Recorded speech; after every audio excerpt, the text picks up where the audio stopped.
जय हिंद दोस्तों। इस हफ्ते का इंतजार आपका खत्म हुआ और आयुष्मान भव जो कार्यक्रम है हमारा हेल्थ टॉक शो, इसमें हमारा आज का टॉपिक है, बहुत महत्वपूर्ण टॉपिक है दोस्तों, अस्थमा और सीओपीडी को कैसे हराएं।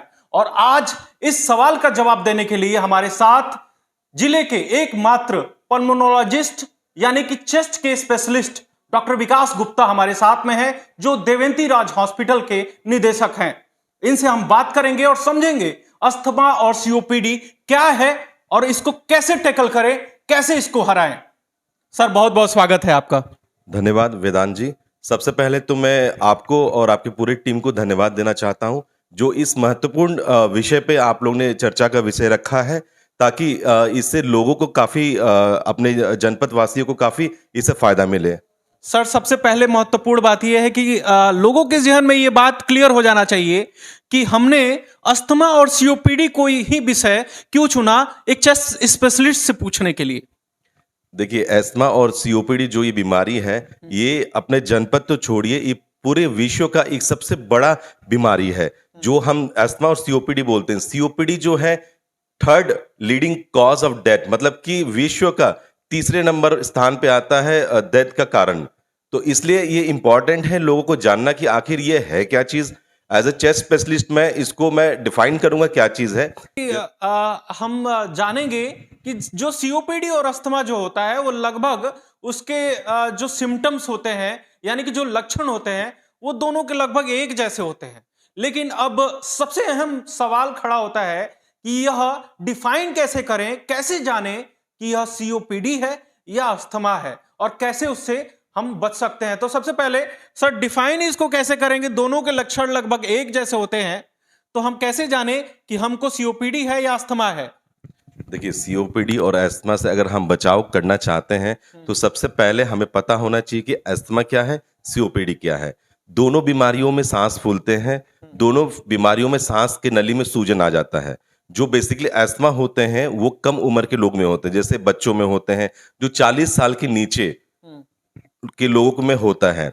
और जो सीओपीडी होता है वो जैसे कि 45-50 साल की उम्र के बाद होता है सीओपीडी। और जो अस्थमा होता है उसमें मुख्य कारण होता है ट्रिगरिंग फैक्टर, जैसे कि एलर्जी होता है या कोई भी ट्रिगर। ये इसमें कंटिन्यूसली सांस नहीं फूलते हैं।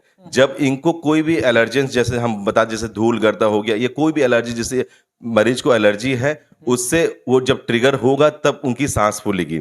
और सीओपीडी जो होता है वो काफी प्रोग्रेसिव होता है, वो दिन पर दिन वो प्रोग्रेस करते ही जाएंगे सीओपीडी के। और जो मुख्य कारण इसका, जैसे मैंने बताया अस्थमा का, कि एलर्जेंस होते हैं। और सीओपीडी में अगर आप देखिएगा तो धूम्रपान जो लोग करते हैं, या जैसे हमारा पिछड़ा इलाका है, गांव देहात में लोग चूल्हे पे खाना बनाते थे पहले, इनफैक्ट अभी भी कई घरों में ऐसा होता है, तो जो उससे जो धुआं निकलता है वो भी एक बहुत बड़ा मुख्य कारण है सीओपीडी का। और जो पोल्यूशन है, जो आप सड़क पे देखेंगे बहुत सारे मतलब धुएं होते हैं, ये सब पॉल्यूशंस है, इसके कारण भी सीओपीडी एक बहुत बड़ा रीजन है सीओपीडी का। तो सर सीओपीडी और अस्थमा में डिफिनेशन अलग अलग समझ में आ रहा है, लेकिन सबसे बड़ी बात यह है कि कल हम जब डेटा देख रहे थे इस इंटरव्यू से शुरुआती समय में, तो वहां पर सीओपीडी और अस्थमा दोनों के पेशेंट मिलाकर लगभग 5 करोड़ से ज्यादा संख्या भारत में है। ये भी ऑफिशियल तौर पर है, अनऑफिशियली इससे भी ज्यादा भयावह संख्या हो सकती है। तो ऐसे में यह जो बड़ी बीमारी के तौर पर सबसे खतरनाक बीमारी किसको देखते हैं, अस्थमा को या सीओपीडी? देखिए, दोनों ही बहुत ही खतरनाक बीमारी है, इसको हमें समझने की जरूरत है। आप इस बीमारी को जितना समझेंगे उतना आप सावधान रहेंगे और बचे रहेंगे। और जो सीओपीडी होता है, ये जैसे मैंने बताया कि तीसरे स्थान पे आता है मोर्टेलिटी का, जैसे कि जो डेथ के कारण होते हैं, तीसरे स्थान पूरे विश्व का है। तो इसलिए सबसे पहले तो हमें अस्थमा और सीओपीडी कैसे बचाव रखना है, इसका मुख्य कारण क्या है, ये समझना जरूरी है, ताकि हम इससे बचे रहें। तो इन सभी बचाव कैसे होगा और कैसे हम इस खतरनाक बीमारियों से हम बचे रह सकते हैं, उस पर भी आगे बात होगी। लेकिन हमारे दर्शक जो कमेंट करके सवाल पूछे हैं, उनको प्राथमिक रूप से हम उनके सवाल को लेते हैं। तो कुछ सवालों को हम अभी सामने लेते हैं। सर अनिकेश गुप्ता जी हैं, इनका सवाल यह है कि पेंटिंग करने वाले लोगों को क्या यह रोग होने की संभावनाएं हैं। दूसरा इसमें इन्होंने ऐड ऑन किया है कि बहुत सारी मिथ्या है लोगों के बीच में कि इस तरह से जो मेहनत मजदूर वर्ग है काम करता है, तो जितना भी धूल धक्कड़ होता है या एलर्जेंस वगैरह होते हैं वो ड्रिंक करने के बाद से या शराब पीने के बाद से वो साइट हो जाता है। तो उस पर क्लेरिफिकेशन बहुत जरूरी है सर। ठीक है, ये बहुत ही अच्छे सवाल इन्होंने पूछा है और इसके मिथ मैंने भी बहुत सुने हैं, तो लोगों को जानकारी बहुत ज़रूरी है। जो पेंट से, जैसे पहला सवाल इनका था कि पेंट से क्या अस्थमा हो सकता है। पेंट में मैं बता दूं, जो पेंट होते हैं उसमें एक वोलेटाइल ऑर्गेनिक कंपाउंड्स होते हैं, जो एक गैसेस फॉर्म में एक गैस होता है, जो कि ये सीधे इरिटेंट होते हैं। अगर कोई भी पेशेंट एस्थमेटिक है, इस गैस से अस्थमा नहीं होता है, ये एक एलर्जन के रूप में है, एक ट्रिगरिंग फैक्टर है। अगर ये ट्रिगरिंग फैक्टर अगर किसी को इरिटेट करता है तो जाहिर सी बात है उसे अस्थमा, वो एग्जासर्वेशन जैसे कि अस्थमा का अटैक ज्यादा हो सकता है। तो इस ट्रिगरिंग फैक्टर से हमें बचना है। अगर कोई पेंटर है, अगर उसे अस्थमा है, तो मैं ये सजेस्ट करूंगा कि आप उससे बचे रहें या अपने नाक और मुंह ढकें, चाहे आप मास्क लगाइए, चाहे अपने किसी रुमाल से अपना कवर कीजिए। लेकिन जरूरी है कि हमें उस जो वोलेटाइल ऑर्गेनिक कंपाउंड जो मैं बता रहा हूँ गैस से, उससे हमें बचना है। और दूसरी सवाल जो इन्होंने पूछा कि क्या शराब पीने से ये सब खत्म होता है, तो मैं बता दूं शराब किसी भी रूप में हानिकारक है। ऐसा कुछ भी नहीं है कि इसके वजह से ये सारे धूल गर्दे ये सब बचाव होते हैं, कुछ ऐसा चीज नहीं है, ये गलत बात है। किसी भी रूप में शराब सेवन करना हानिकारक है। और शराब अगर पीते हैं इसको ठीक करने के लिए, तो दोनों की नलिकाएं अलग अलग है, वो फायदा नहीं, आपको नुकसान जरूर कर देगा। बिल्कुल, और बिल्कुल। आपको आर्थिक रूप से भी कमजोर कर देगा और शारीरिक रूप से भी कमजोर कर देगा। दूसरे हमारे जो दर्शक हैं वो पेशे से डॉक्टर हैं और काफी ज्यादा सराहते हैं इस प्रोग्राम को भी, काफी ज्यादा उन्होंने सराहा है, डॉक्टर वैभव ज्योति। और इन्होंने पूछा है कि हमें अस्थमा और सीओपीडी के लिए किन तरह के प्रिकॉशन करने की जरूरत है। देखिए, सीओपीडी और एस्थमा है, जैसे कि ट्रिगरिंग फैक्टर मैं बार बार रिपीट कर रहा हूं। अगर आपको एस्थमा है तो ट्रिगरिंग फैक्टर आपको खुद पता चल जाएगा कि किस कंडीशन में आपको दिक्कत हो रहा है। जैसे कि मौसम बदलने में आपको दिक्कत हो रहा है, तो सीजनल वेरिएशन भी काफी कॉमन है एस्थमा में। फिर एलर्जी जो होता है धूल गर्दे से, एलर्जेंस वो भी है, ट्रिगरिंग फैक्टर है। अगर आप कहीं भी ठंड मौसम में जाएं या जो भी ठंड, उससे भी आपको नुकसान होता है। और जो सीओपीडी के हैं, अगर कोई धूम्रपान करता है, पहले तो धूम्रपान बंद कीजिए उसको, बिल्कुल ही आप उसके बंद कीजिए उसको। और दूसरी चीज ये कि जो पोल्यूशन उससे आप बिल्कुल सावधान रहें, बच के रहें। जैसे कि अपने मास्क लगाएं या नाक और मुंह ढक के रखें। तो इस तरह से हमें बचना है। सर हर जगह तो कहीं ना कहीं एलर्जन हमारा पीछा नहीं छोड़ता है। ट्रिगर जो फैक्टर्स हैं वो हमारे आसपास रहते ही रहते हैं और इन्वायरमेंट भी इतना पॉल्यूटेड है, तो उस सिचुएशन में अपने आप को कैसे बचाव कर सकते हैं। नहीं, देखिए, बचना तो है। मान लीजिए कि इरिटेंट है, ट्रिगरिंग फैक्टर है, तो बचना तो पड़ेगा आपको। आप धूल गर्दे से बचिए, धुएं से बचिए, जो पोल्यूशन बाहर है उससे बचिए, तो इससे बचना तो पड़ेगा आपको। अच्छा सर, डॉक्टर संदीप ने हमारे साथ सवाल पूछा है, उनका भी सवाल अभी हम लेंगे, लेकिन एक सवाल और संदीप जी ने पूछा है, संदीप मिश्रा जी ने पूछा है कि आप जिले के एकमात्र पल्मोनोलॉजिस्ट हैं और आप अलग अलग ट्रीटमेंट भी करते हैं। कुछ ऐसे ट्रीटमेंट करते हैं जो जिले में डिफरेंट हैं और उस तरह की ट्रीटमेंट कोई नहीं करता है। तो खास तौर पर ब्रोंकोस्कोपी टेस्ट वगैरह की बात करने की बात हो, तो उसमें किस तरीके की स्पेशलिटी यहाँ पर आप प्रोवाइड कर पाते हैं। ये सही बात है कि मैं ब्रोंकोस्कोपी करता हूँ यहाँ पे एज ए पल्मोनोलॉजिस्ट। मैं इसको करता हूँ और बेसिकली ये किया जाता है उस केसेस में जैसे कि लंग कैंसर हो। अगर किसी के फेफड़ों में गांठ, आम भाषा में उसे कह लीजिए फेफड़ों में गांठ है, सांस लेने में दिक्कत हो रहा है, खून आ रहा है मुंह से, तो अगर उसमें गांठ दिखता है तो हम लोग ब्रोंकोस्कोपी करके उसकी जो गांठ है उसमें से टुकड़ा निकाल के फिर पैथोलॉजी लैब में भेजा जाता है। उसे एक कंफर्म डायग्नोसिस पता चलता है कि कैंसर है कि नहीं है। अगर कैंसर है तो किस प्रकार का कैंसर है। फिर दूसरे उस पर कि जैसे कि टीबी, जैसे कि वो डायग्नोसिस नहीं बन पा रहा है कि टीबी है, तो उसे ब्रोंकोस्कोपी करके हम लोग अंदर धुलाई करके जहां भी उनको दाग है उसको हम फिर भेजते हैं माइक्रोबायोलॉजी लैब में, जिससे पता चलता है कि वो टीबी है कि नहीं है। इस तरह के वन ऑफ काइंड जो ब्रोंकोस्कोपी वगैरह है वो आप करते हैं यहाँ जी पर? बिल्कुल। जैसे सर अब आगे डॉक्टर संदीप का हम सवाल फिर से ले लेते हैं। इन्होंने पूछा है कि एयर प्यूरिफायर वाले लोग जो है बहुत ज़्यादा एडवर्टीजमेंट आजकल कर रहे हैं, और एयर प्यूरिफायर जगह जगह इनोवेशन और होता रह रहा है, बढ़ रहा है। तो क्या एयर प्यूरिफायर जो अस्थमा या सीओपीडी के पेशेंट हैं उनके लिए बेनिफिशियल है घर पे लगवाना है अगर? सर को तो पहले मेरे नमस्ते। मैं ये कहना चाहूँगा कि जैसे एयर प्यूरिफायर है, ये सच में काफ़ी हेल्पफुल है, क्योंकि जो हमारे एनवायरनमेंट है काफ़ी पॉल्यूटेंट होते हैं। तो एयर प्यूरिफायर क्या करता है बेसिकली कि ये हमारे एयर में पॉल्यूटेंट होते हैं जिससे जो एस्मा ट्रिगर करता है।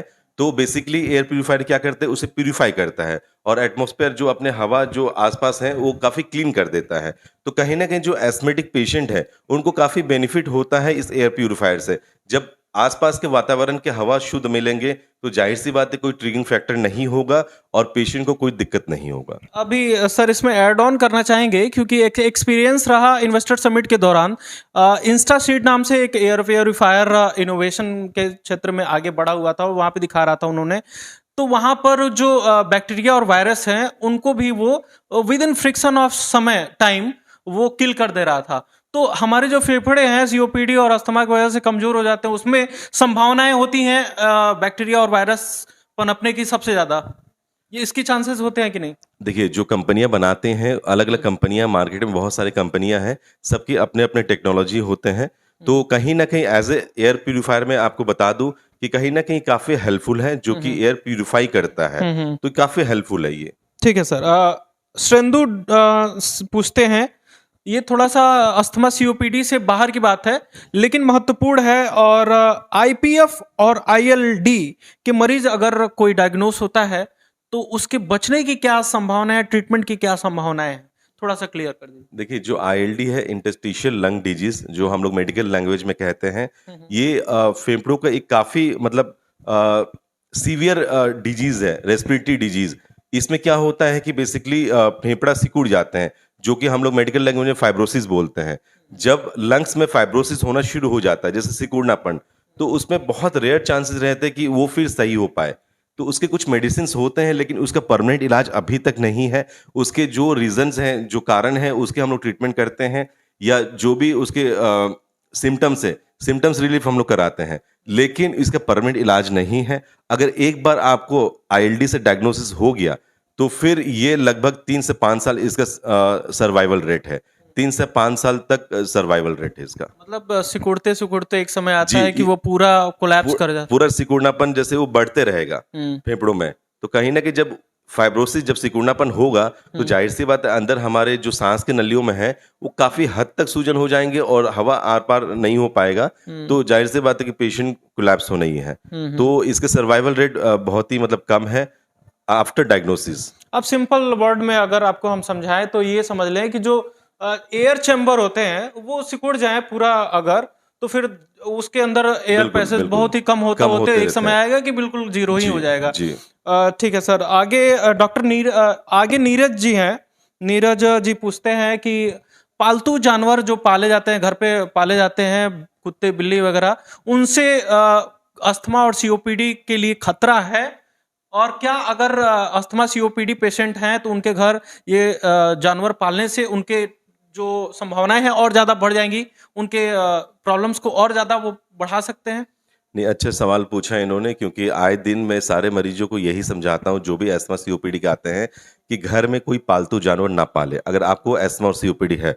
मैं इसका कारण बता दूं क्यों, क्योंकि जो पेट हमारे होते हैं, जो भी पालतू जानवर, इसके जो फर होते हैं वो काफ़ी नुकसान करता है। जैसे कि हम लोग इनहेल करते हैं, जो सांस हम लोग लेते हैं, तो जो फर होता है वो एक ट्रिगरिंग फैक्टर हो गया एस्थमा के लिए, तो कहीं ना कहीं वो नुकसान करेगा। ट्रिगरिंग फैक्टर का मतलब कि फिर वो आपको और एक्सरसाइज और दिक्कत बढ़ा देगा। तो मेरा ये कहना है कि अगर किसी पेशेंट को एस्थमा और सीओपीडी है तो कोई भी पालतू जानवर को ना रखे, और इनकेस है भी तो एक डिस्टेंस बना के रखे। सर यूजुअली क्या होता है, लोगों में परसेप्शन ये रहता है कि लोग कहते हैं कि हमारा जो कुत्ता बिल्ली है उसका बाल नहीं झड़ता है, लेकिन ये देखने को मिलता है कि उनके जो बहुत ही बारीक बाल होते हैं वो फेफड़ों तक चले जाते हैं। वो कहीं ना कहीं ट्रिगर्स का काम करते होंगे। बिल्कुल, क्योंकि वो तो हवा में रहेंगे। जब अपने साथ वो पालतू जानवर रहेगा तो जाहिर सी बात है कि वो जो फर होते हैं वो कहीं ना कहीं नुकसान करेगा अपने फेफड़ों के लिए। तो ये सब ट्रिगरिंग फैक्टर है। अब सबसे महत्वपूर्ण सवाल आखिरी में ले लेते हैं। सबसे महत्वपूर्ण सवाल ये है कि बहुत सारे युवा हैं जो जिनको बचाव करना है अस्थमा और सीओपीडी जैसे बीमारियों से, तो प्रिकॉशन रखते हुए अपने फेफड़ों को कैसे मजबूत कर पाए कि इस तरह की बीमारियां उनको ग्रसित ना करें। देखिए, एस्थमा और सीओपीडी में पहले बता चुका हूं कि दोनों सांस की बीमारी है और दोनों अलग अलग बीमारी है। एस्थमा यंग एज में होता है, बच्चों में होता है और 40 साल के नीचे तक उसको एस्थमा बोला जाता है, और सीओपीडी ओल्ड एज में होता है, जैसे कि 45-50 साल के सर बाद इसको में। कंटिन्यू कीजिएगा। एक बात हम जानना चाहेंगे कि क्या अस्थमा और सीओपीडी ये आनुवंशिक भी होता है? जैसे कि आपने पूछा कि जेनेटिक, तो सीओपीडी तो जेनेटिक नहीं होता है, लेकिन एस्थमा कहीं ना कहीं जेनेटिक होता है।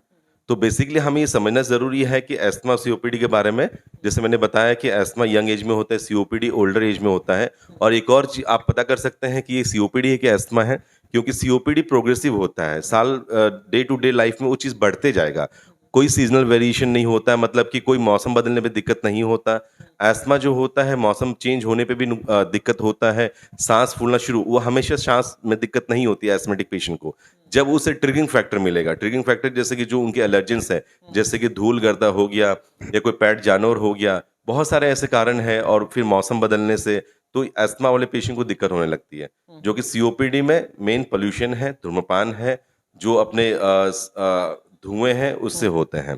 तो जो बचाव के जो एक दोनों के लिए मैं बता रहा हूं कि जो बचाव करना है, तो बेसिकली जो आपके डॉक्टर्स एडवाइस करेंगे इनहेलर थेरेपी। इनहेलर थेरेपी को लेके एक बहुत बड़ा मिथ है, ये मैं अपने जनपद के लिए नहीं बोलूंगा, शायद पूरे देश में इस चीज को लेके बहुत मिथ है कि इनहेलर लेना हो तो जिंदगी भर लेना पड़ेगा या कोई नुकसान करता है। तो ऐसा कोई मिथ ना रखें, क्योंकि अगर आपको ये बीमारी है, इसका परमानेंट इलाज कुछ नहीं है, आपको इनहेलर थेरेपी लेना पड़ेगा। इनहेलर थेरेपी से काफी आपको राहत मिलेगा, क्योंकि जो सांस के नली में हम लोग के सूजन होते हैं एस्थमा और सीओपीडी पेशेंटों में, तो ये इनहेलर ही उस सूजन को कम करेगा। सर हमारे पास कुछ डेमोन्स्ट्रेशन के लिए है क्या, जिसको हम देख के समझ सकें? जी, मैं बिल्कुल आपको बता दूं। देखिए, ये मैं पकड़ लेता हूँ। ये नॉर्मल सांस की नली होते हैं। ये जो नॉर्मल सांस की नली है, हवा आर पार आसानी से हो जाता है। और ये देखिए, जो एस्थमेटिक पेशेंट है या सीओपीडी, इसमें सांस की नली में सूजन आने लगते हैं। तो दोनों में आप डिफरेंस देखिए, ये नॉर्मल है और ये सूजा हुआ है। तो जाहिर सी बात है कि जब ये सूजा है तो हवा आर पार होने में काफी दिक्कत होने वाली है।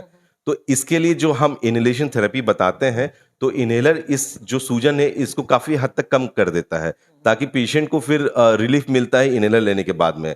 तो ये दोनों में डिफरेंस देखिए।